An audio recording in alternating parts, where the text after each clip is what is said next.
Gracias a mi querida hermana Conchita. La verdad es que ciertamente todos necesitamos un Salvador. Y en el día de hoy, la palabra que Dios ha puesto en nuestro corazón para conversar es exactamente esa. Pero no vamos a entrar en muchos detalles porque hoy es un día hermoso. Vamos a comenzar mirando un versículo que yo creo que todos ustedes quieren conocer. En Juan 5, versículo 25, dice lo siguiente, fíjense: de cierto os digo, viene la hora y ahora es cuando los muertos, y yo repito la palabra, muertos, oirán la voz del Hijo de Dios, y los que la oigan vivirán. Vamos a pararnos ahí, a pausar ahí por un momento, y vamos a conversar un poquito acerca de un asunto importante. Porque yo quiero tratar de mostrarles a ustedes dos razones por las que nosotros necesitamos urgentemente y continuamente recordar nuestra gran necesidad por un Salvador. Yo no estoy hablando de ocasionalmente, sino continuamente, todo el tiempo, la urgente necesidad por nuestro Señor Jesucristo como nuestro Salvador. Esto es el detalle importante. Pero para poder hablarle a ustedes de esto, yo quiero hacerles una historia imaginaria.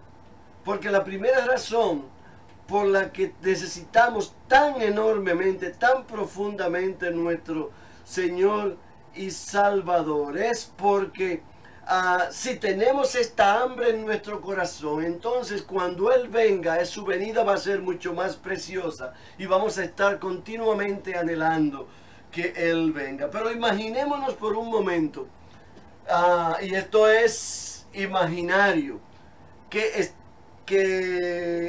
estamos en un avión. Imagínate tú que tú estás en un avión volando por los aires y que hay contigo otros 100 pasajeros. E imagínate que tú tienes una maleta llena de estos hermosos y cualificados y probados paracaídas que si hay un problema te tiras y vas a bajar suavecito a la tierra. Pero entonces, así de pronto, mientras tú estás distraído mirando algo en la pantalla del televisor, en el avión, el copiloto anuncia que los dos motores del avión se han quemado y que se van a estrellar. Y de pronto viene el piloto y dice: no nos vamos a estrellar, se quemaron, pero vamos a poder bajar bien, no se preocupen, no hay problema. Y así a ellos se les olvida apagar el megáfono y usted está oyéndolos discutiendo uno con el otro calurosamente porque no se logran poner de acuerdo en si se van a estrellar o van a poder bajar. Mientras tanto, usted está viendo a las azafatas corriendo de un lado a otro, unas de ellas preocupadas, otras más calmadas, y usted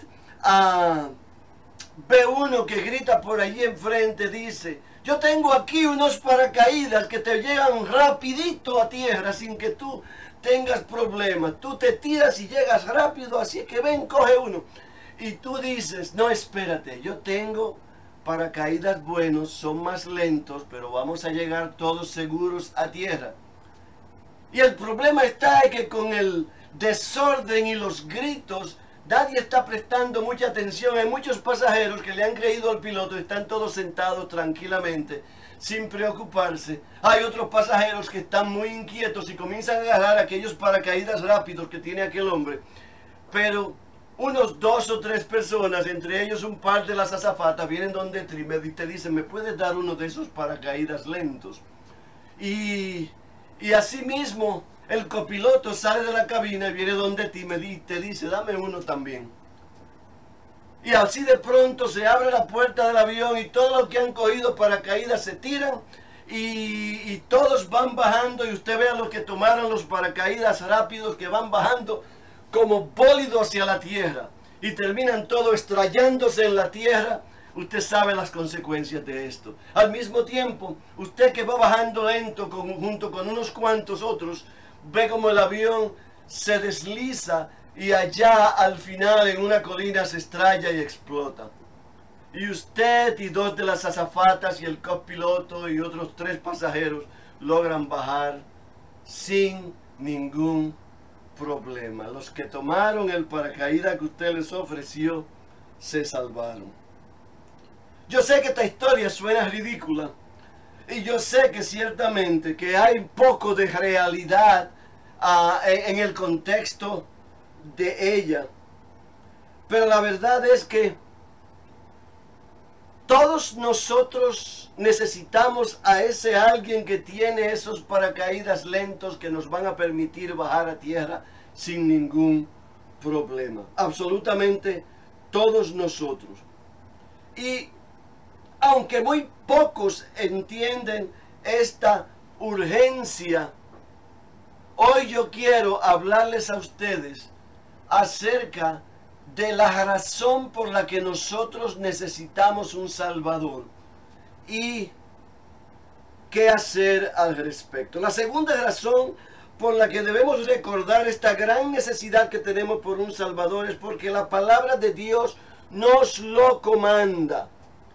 En Efesios 1, del 1 al 10, nos da una perfecta fotografía de cuál es esta realidad en nuestra vida. Si nosotros vemos el versículo 11 de Efesios 2, nos vamos a dar cuenta que nos dice: por tanto, acordaos de que en otro tiempo vosotros los gentiles, en cuanto a la carne, eras llamados incircuncisión por la llamada circuncisión hecha con mano de carne.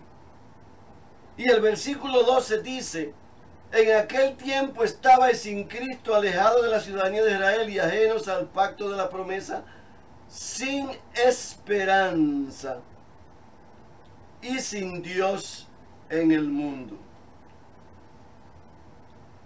Fíjese lo que dice acá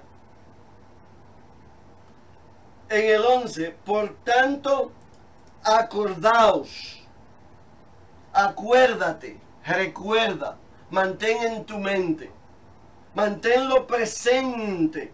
Aquí Pablo nos está diciendo a nosotros que hay algo que tenemos que mantener continuamente presente. Cuando nosotros miramos la expresión griega que está traducida aquí, acuérdate, es una que está narrada en el presente continuo, que nos dice de algo que es necesario hacer continuamente. Y esto es importante porque esta es la acción que nosotros tenemos que mantener realizando en nuestra vida si es que vamos a ser salvos en el día de Cristo. Aquí dice en el 12: recuerda el momento en que estabas separados de Cristo, alejados de la comunidad de Israel y ajenos al pacto de la promesa y sin esperanza y sin Dios. Pero la palabra clave aquí que estamos mirando es recuerda, acuérdate, acordaos, como nos dice en la traducción Reina Valera. Pablo realmente nos está diciendo que aún después de haber puesto los pies en tierra, no debemos olvidar la peligrosa situación de que el Señor nos sacó. Él nos está diciendo que no podemos olvidar lo que pudo haber pasado si nosotros no hubiésemos tomado ese paracaídas lento. Y esto sí que es un detalle importante, recordar dónde estábamos y de dónde hemos salido. Toda nuestra vida devocional debería ser una de recordar, de siempre acordarnos. Lo que nos está diciendo aquí en el capítulo 2, versículo 11 del libro de los Efesios. Insiste claramente en decirnos que recordemos. Y esto es porque esta palabra nos va a permitir a nosotros darnos cuenta del gran valor del Salvador que necesitamos en nuestras vidas. Esto es algo que si nosotros no tenemos clara la gran urgencia que teníamos, la enorme necesidad que teníamos, no vamos a ver el gran valor de quién es nuestro Señor Jesucristo como nuestro Salvador. Y la intención de este mensaje es precisamente esta: tratar de advertirnos que no perdamos de vista esta realidad y que podamos ver cuán grande y continua es esa necesidad por este Salvador. Porque fíjense, si nosotros nos vamos a Efesios 2:1, vamos a ver algo extraordinario. Aquí nos dice la palabra: por eso eres inexcusable, hombre, tú que juzgas quien quiera que seas, porque al juzgar a otro te condenas a ti mismo, pues tú que estoy leyendo en Romanos, excúsenme mis hermanos, estoy leyendo en Romanos 2. Estamos supuestos a estar en Efesios 2. Y aquí dice el versículo 1: Él os dio vida a vosotros cuando estabais muertos en vuestros delitos y pecados, en los cuales anduvisteis en otros tiempos, siguiendo la corriente de este mundo, conforme al príncipe de la potestad del aire, el espíritu que ahora opera en los hijos de la desobediencia. Eso nos dice el versículo 2. Pero está bien. Pero note bien aquí un par de cosas importantes. Todos estamos muertos en nuestras transgresiones y pecados. Aquí dice, Él os dio vida a vosotros cuando estabais muertos. Todo aquel que no está en Cristo estaba muerto. Y antes de nosotros venir a Cristo, estábamos muertos, enterrados, sepultados, con la puerta cerrada y sin manera de salir de la tumba. Esta es una realidad que debemos recordar. Y como para que no lo olvidemos, en el versículo 5 nos lo está recordando cuando nos dice: aún estando vosotros muertos en el pecado, nos dio vida juntamente con Cristo. Por gracia sois salvos. Y si lo preguntamos a la mayoría de los creyentes, ¿por qué razón nosotros necesitamos un Salvador? Todos nos van a decir sencillamente: porque somos pecadores, el pecado es un problema en nuestras vidas, necesitamos un Salvador que pague por nuestros pecados, porque somos culpables ante Dios y Dios nos condena de pecado. Y necesitamos un Salvador para que nos perdone y nos quite el castigo. Todo esto es verdad. Pero existe una gran diferencia entre estas verdades y las que nos están mostrando aquí los versículos 1 y 5 de Efesios 2. Mire cómo dice, comenzando el versículo 1, Él os dio vida. Él os dio vida cuando estabais muertos. Y el versículo 5 dice: aún estando nosotros muertos, Él nos dio vida. Usted se fija la diferencia. La razón por la que necesitamos un Salvador no es solamente porque nos hemos portado mal con Dios y necesitamos ser perdonados. El problema no es solamente que hayamos ofendido a Dios. Necesitamos un Salvador porque estamos en un cementerio, estamos muertos y enterrados. Si estuviésemos de castigo por mal comportamiento, podríamos lamentarnos, podríamos clamar a Dios, podríamos gemir, podríamos pedirle que nos perdone, podríamos comenzar a hacer cosas buenas para que Él nos saque de ese estado de maldad, podríamos entregarnos a su misericordia. Y todo esto es posible. Pero cuando tú estás muerto, ¿qué puedes hacer? Yo estoy seguro que tú has tenido alguna experiencia de personas que han muerto alrededor de ti. Después que están muertos ya no hay absolutamente nada, no hay vida en el cuerpo. No hablan, no claman, no se mueven, no respiran. Es solamente un bagazo. Ustedes todos son familiares con la historia de Lázaro. Nadie podía hacer nada por él porque él estaba muerto por ya 4 días. Estaba enterrado y ya en estado de putrefacción. Pero Jesús quiso mostrarnos lo que sucede cuando Él habla. Él quiso mostrarnos lo que su autoridad y su voz de mando pueden hacer. Ningún ser humano tiene capacidad para clamar a Dios por la salvación en medio del estado de muerte espiritual en que se encuentra. Y esta es una realidad. Y usted se pregunta, pero ¿y qué significa esto? Nosotros no necesitamos cualquier salvador. Nosotros no necesitamos simplemente a alguien que pague por nuestros pecados. Nosotros necesitamos a alguien que nos saque de la tumba. Y esa es nuestra realidad.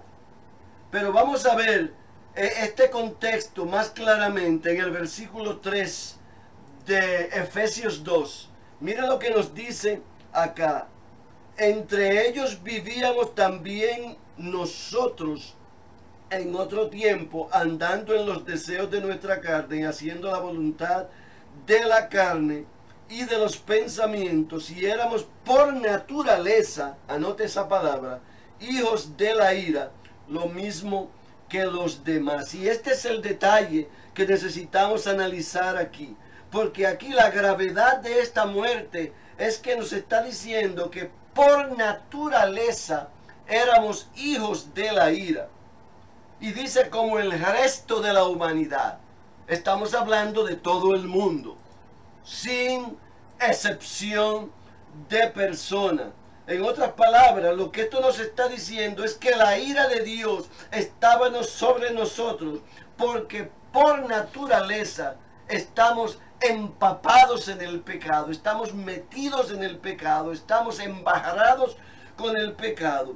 Y necesitamos un Salvador, no solamente porque hemos pecado, sino porque estamos por naturaleza en condición de pecado. Nuestra naturaleza no puede contender con Dios. Nuestra naturaleza humana es muerta a Dios aparte de su espíritu.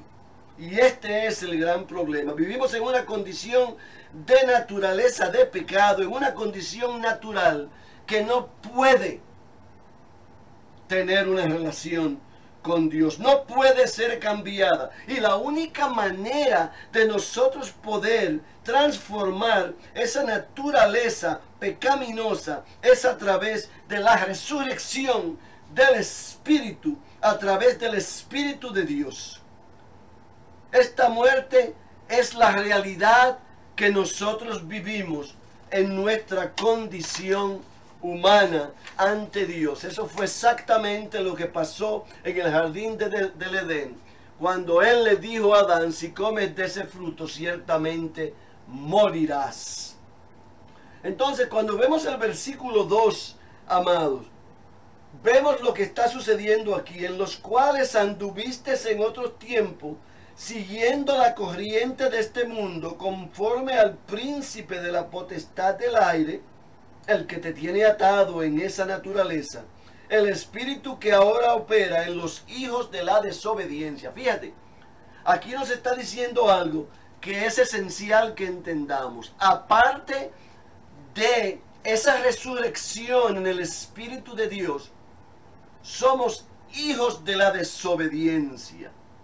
Estamos condicionados a desobedecer. Es una forma de decir que nosotros tenemos en los genes la desobediencia, la rebeldía, la maldad, la oposición a todo lo que es de Dios. Es la forma familiar nuestra. Es parte de nuestra naturaleza pecaminosa. Tenemos un espíritu muerto y no podemos dejar de pecar. Esta es nuestra realidad. Pero entonces, tú quizás me vas a decir, pero ¿cómo es que esto tiene que ver con estar muerto? Porque yo me siento vivo. Porque nos vemos que estamos vivos y activos y ciertamente así es como nosotros existimos en esta tierra. Tenemos una condición viva en la carne, la cual es rebelde, desobediente y rechaza a Dios. Y así es como estábamos nosotros, los que hemos sido rescatados por Cristo. Porque estar vivo en la desobediencia es estar muerto a la obediencia de Dios. Estar vivos en la carne es estar muertos en el Espíritu de Dios. Estar vivos en la rebelión es estar muertos a la sumisión a las cosas de Dios. Estar vivos en la incredulidad es estar muertos a la fe. Nuestra naturaleza espiritual no existe en nuestra condición de vida en la carne, en la condición humana en la que vivimos aparte de Cristo Jesús. Esta es nuestra realidad. Estábamos muertos a la justicia, muertos a la santidad, muertos a la obediencia, muertos a la fe que viene de Dios. O sea que espiritualmente hablando, yo estaba muerto, y si tú aún no tienes una relación con Cristo Jesús, tú aún estás muerto en esa misma condición. Y esto podemos verlo implícito igualmente en el versículo 10. Mira lo que nos dice acá. Pues somos hechura suya, creados en Cristo Jesús para buenas obras, las cuales Dios preparó de antemano para que anduviéramos en ellas. Pero mira cómo nos dice acá. Creados en Cristo Jesús. Lo que esto nos está diciendo a nosotros específicamente es que ha tenido que haber una recreación de nuestra vida espiritual. Un renacer, como le dijo Jesús a Nicodemo en Juan 3, un nacer de nuevo. Y lo que esto implica es que en nuestra condición humana no tenemos la condición para clamarle a un Salvador, porque es una condición envenenada por la maldad. Y necesitamos a alguien que nos cree de nuevo, que nos haga de nuevo, que nos forme de nuevo, que nos salve de esta condición. Esto lo podemos ver en la 2 de Corintios 5:17, cuando nos dice: si alguno está en Cristo, es una nueva criatura, todo lo viejo ha pasado y todo es hecho nuevo. Y aquello proviene de Dios. Entonces el punto está en estas dos imágenes que tenemos que verlas converger. El hecho de que tenemos que ser resucitados porque estamos muertos. Tenemos que ser hechos de nuevo, recreados, porque nuestra condición es imposible. Aleluya. En el versículo 6, fíjese lo que nos dice. Esto es hermoso. Aquí en Efesios 2 nos dice: juntamente con él nos resucitó y asimismo nos hizo sentar en los lugares celestiales con Cristo. En otras palabras, nuestra condición natural de pecado es irremediable. Y para poder sacarnos de esa condición, literalmente, tiene que haber una resurrección, tiene que haber una recreación, tiene que haber una vida nueva, tiene que haber un nuevo nacer. Tiene que ser eliminado el hombre viejo para que el hombre nuevo tenga lugar. Esto es maravilloso, amado. Y no es un asunto acerca de Dios estar disgustado con nosotros. Esto no es un asunto acerca de Dios querer castigarnos porque somos malos. Realmente estábamos en el cementerio, estábamos enterrados como estaba Lázaro cuando Jesús le dijo: Lázaro, sal. Esto mismo es lo que Él tiene que hacer con nosotros. Y cualquier pensamiento que teníamos, cualquier actitud, cualquier acción, todo estaban envueltas en el pecado. Todos aquellos que actúan, como decimos nosotros, en buenas obras, aparte del Espíritu, lo están haciendo de manera pecaminosa. No importa qué tan bonito se vea lo que hagan. Tú te estás viendo lo que estamos presentándote aquí como la realidad de nuestra condición aparte de Cristo Jesús. Sin un Salvador no tenemos esperanza. Es así de sencillo. Y esto es porque la vida espiritual no existe en aquellos que viven la forma natural de la vida en la carne y en el pecado. Esto es algo que no tiene solución. Solamente la muerte en la carne y el renacer en el espíritu puede hacer la labor. Todo lo que hacíamos aparte del Espíritu de Dios era pecar. Y el pecado era la forma natural en la que vivíamos. Y como nos dice en Romanos 3:23, estábamos destituidos de la gloria de Dios. Esto es algo que es inevitable, porque cuando nos habla de destituidos nos está diciendo exactamente eso. No podemos glorificar a Dios porque estamos muertos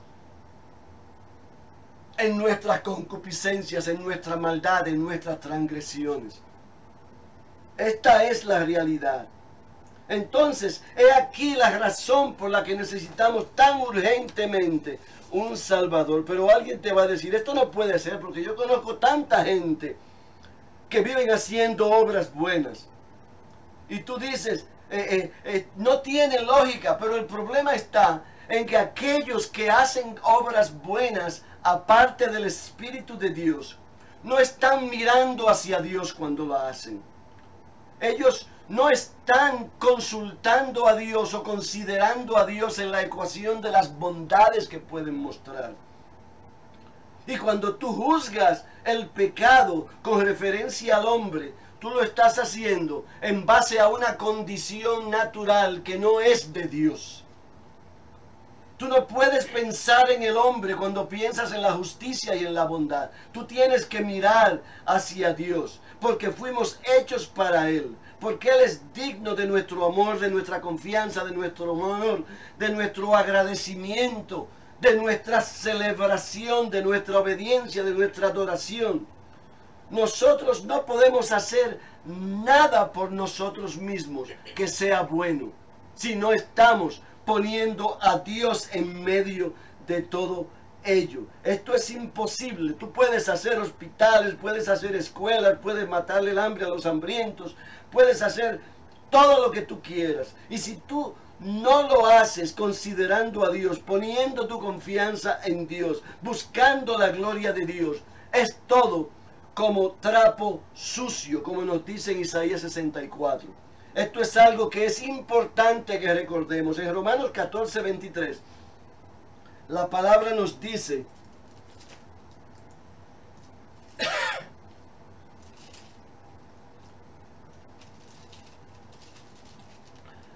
porque no lo hace con fe. El que duda sobre lo que come se condena a sí mismo, porque no lo hace con fe, y todo lo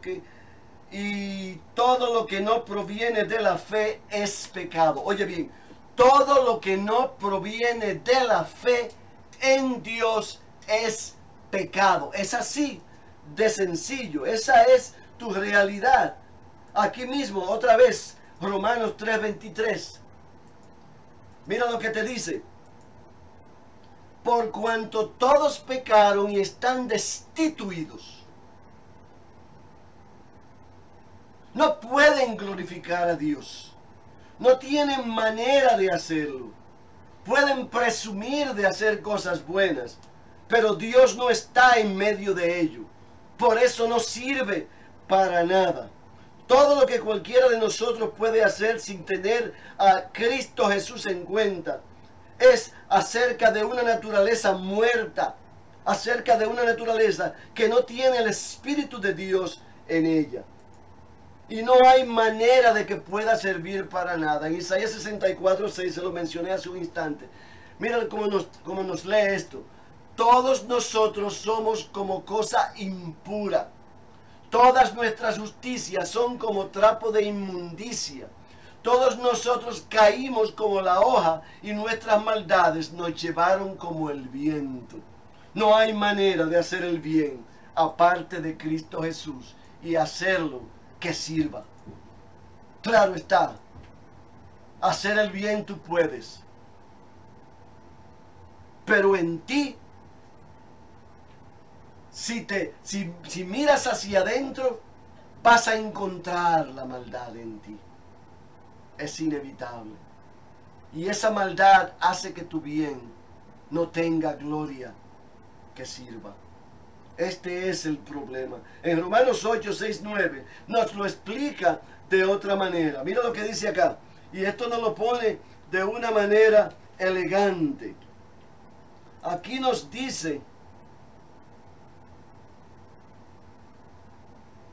el ocuparse de la carne, o literalmente, la mente que se ocupa de la carne, es como nos dice en otras traducciones, es muerte, pero el ocuparse del Espíritu es vida y paz, por cuanto los designios de la carne son enemistad contra Dios, porque no se sujetan a la ley de Dios, ni tampoco pueden. Este es el detalle más importante.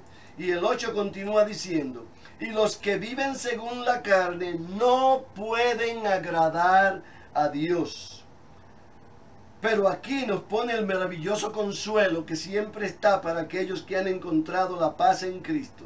Pero vosotros no vivís según la carne, sino según el Espíritu. Si es, oye bien, si es que el Espíritu de Dios está en vosotros, y si alguno no tiene el Espíritu de Cristo, no es de Cristo. Una realidad oscura, pero más claro no canta un gallo, como diría un buen dominicano, hasta que nuestro Salvador viene y nos da vida en el Espíritu. Hasta que no somos resucitados en el Espíritu, simplemente estamos en la carne y estamos muertos.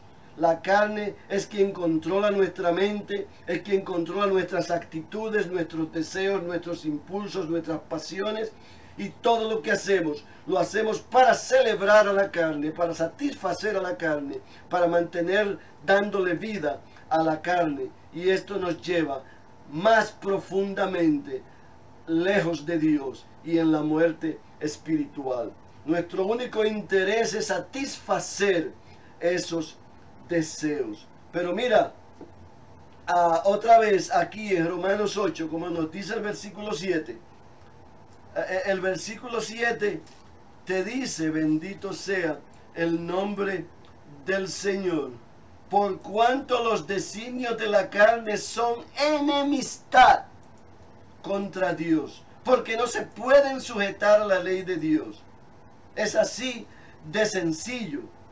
Es una rebelión que es inevitable, porque no puedes hacer otra cosa. Y el versículo 8 te lo dice de otra manera: los que viven según la carne no pueden agradar a Dios. Es así de sencillo. La mente que está enfocada en satisfacer a la carne es una mente que está muerta espiritualmente.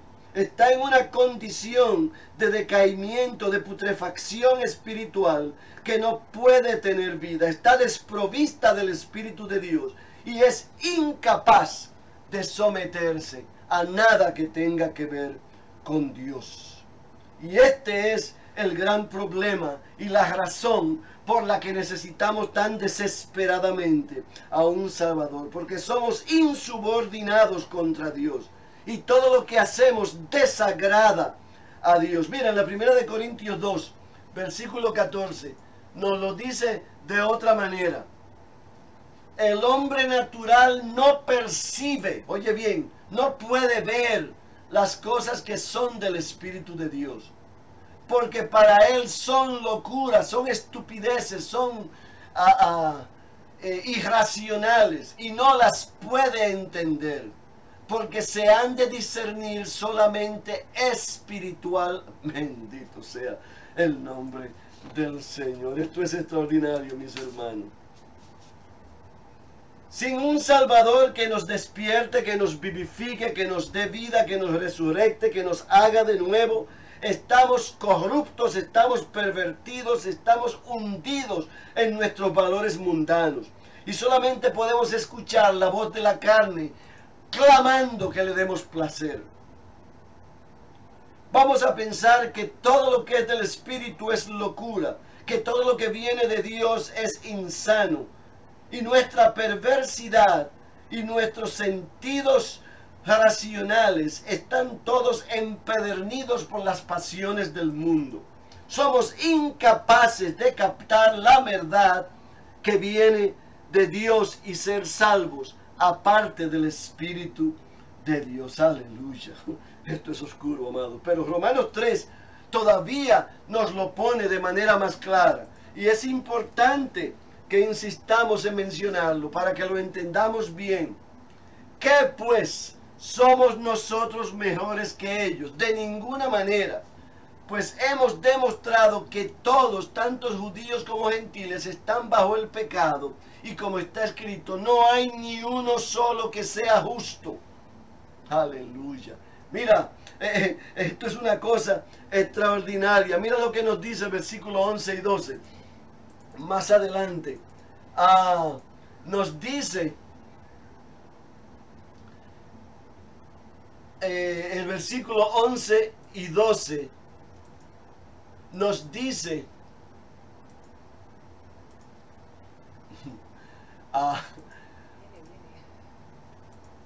nos dice acá, bendito sea el nombre del Señor. No, aquí este no es, excúsenme.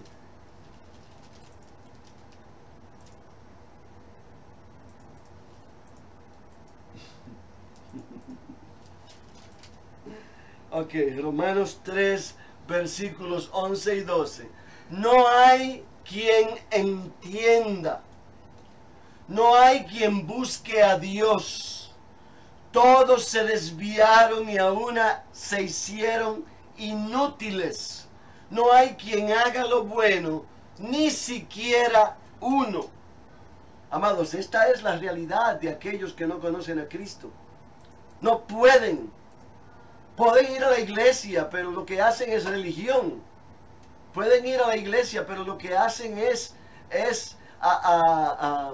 adorar cosas otras que Dios.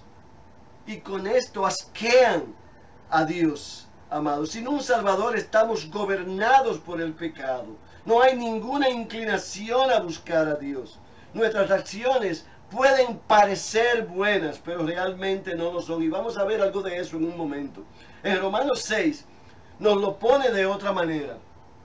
Porque nos dice, por la gracia, pero gracias a Dios que aunque eras esclavos del pecado, habéis obedecido de corazón aquella forma de doctrina que os transmitieron.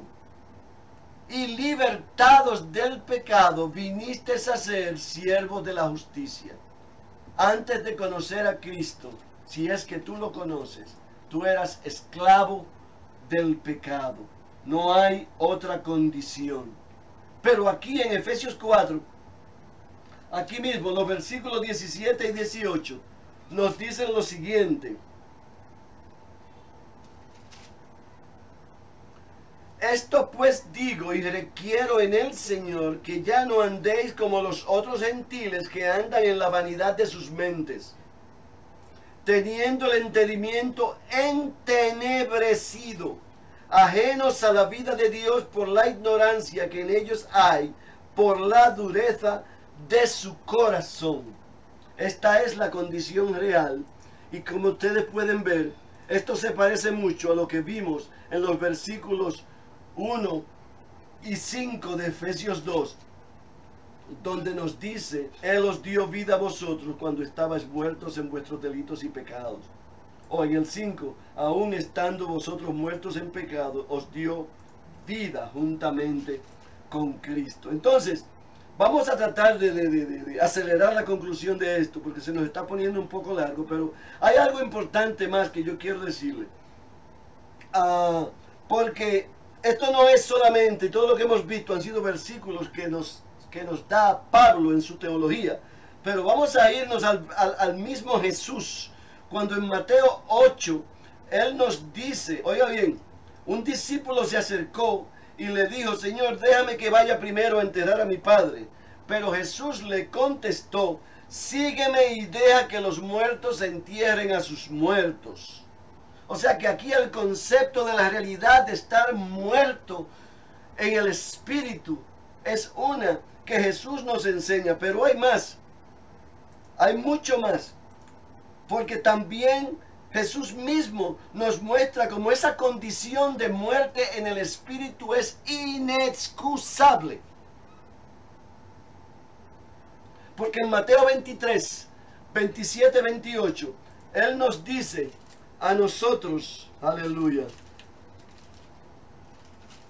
ya, aquí está en la pantalla, ay de vosotros, escribas y fariseos, hipócritas, porque sois semejantes a sepulcros blanqueados, que por fuera la verdad se muestran hermosos, pero por dentro están llenos de huesos de muertos y de toda inmundicia. Por fuera muy bonito, pero por dentro podridos por la maldad.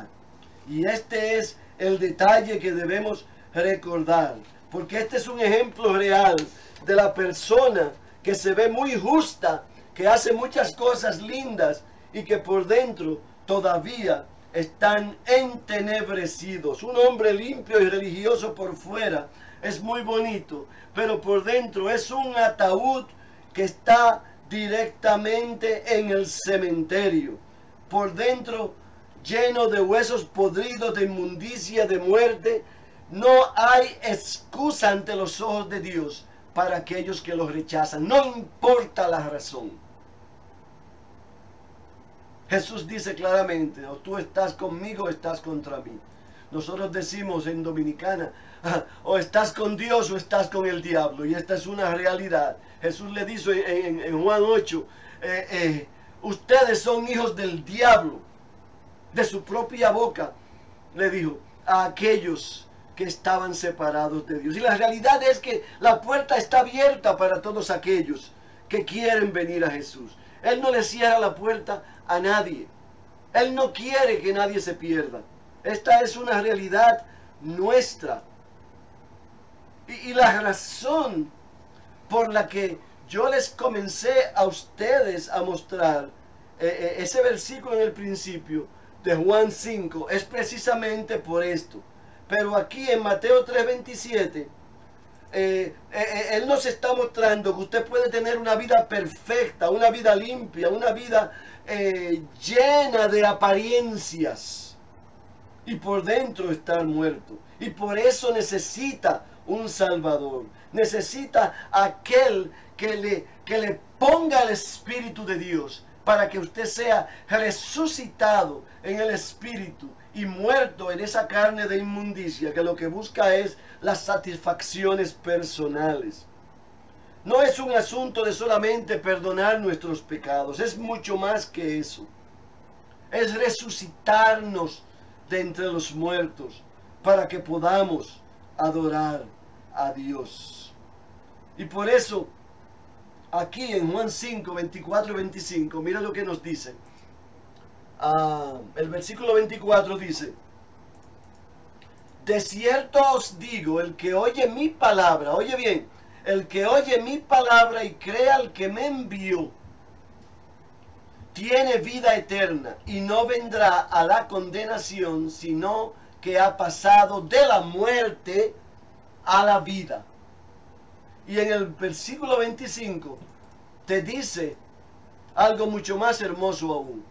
De cierto te digo, viene la hora, y ahora es, cuando los muertos oirán la voz del Hijo de Dios, y los que oigan vivirán. Tú hoy puede ser que estés en condición de muerte espiritual, pero tú estás escuchando Y aquí Jesús te está diciendo, los que oigan vivirán. Tú puedes vivir. Tú tienes la oportunidad para ser resurrecto en Cristo Jesús, para encontrar vida en Él y vida en abundancia, como nos dice en Juan 10. Él te está dando la oportunidad en esta hora de despertar, de ser resurrecto, de nacer de nuevo, de ser recreado en vida nueva para su gloria y honra y alabanza. Tú no tienes que vivir más en las tinieblas, no tienes que vivir apartado de Dios. Y ciertamente, con esto yo no estoy diciendo que tú no haces cosas buenas. Yo estoy diciendo que Dios no puede verlas como buenas, porque tú no las estás haciendo para su gloria. Tú no las estás haciendo con el propósito de ayudar a otros a encontrar el camino a Él. Ese es tu propósito, para eso es para lo que Él te está llamando. Los dones que tú tienes son para eso, y es hora de que tú despiertes y comiences a caminar hacia Él. En Apocalipsis 22, versículo 17, Él nos deja con una palabra hermosa, extraordinariamente hermosa. El Espíritu y la esposa dicen, ven. El que oye, diga, ven. Y el que tiene sed, ven. El que quiera, tome gratuitamente de esta agua de vida y será salvo. Dios te bendiga. Señor amado, en el nombre de Jesús te damos gracias por este mensaje.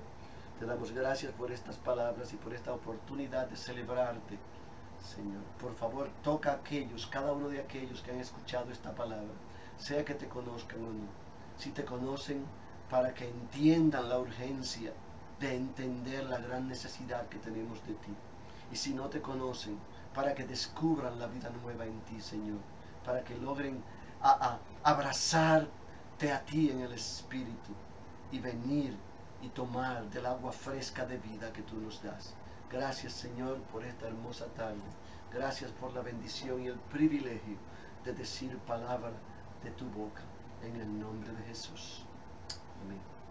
Gracias, hermanos. Dios les bendiga. Buenas tardes.